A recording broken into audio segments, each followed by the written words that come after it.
மலர்ந்த 2026ஆம் ஆண்டு இன்று தமிழ் மக்கள் புத்தாண்டை கொண்டாடும் வகையில் எதிர்வரும் தை திருநாள் எம் மக்களுக்கும் சிறந்த ஒரு நிகழ்வாக காணப்பட வேண்டும் என்ற இறைவனின் ஆசையுடன் நான் சில விடயங்களை இங்கே முன்வைக்க இருக்கின்றேன். கடந்த 15 நாட்களாக அனர்த்தங்கள் ஏற்படப்பட்டு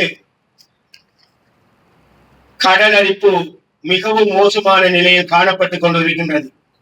அந்த வகையில் எங்களுடைய காரதீவு பிரதேச சபையில் உள்ள கடலோரங்களோ மிகவும் மோசமான நிலையில் காணப்படுகின்றது. அதாவது காரதீவு பிரதேசம் மற்றும் மாளியங்காடு மயவாடி பிரதேசங்கள். அப்படி இருந்தும் எங்களுடைய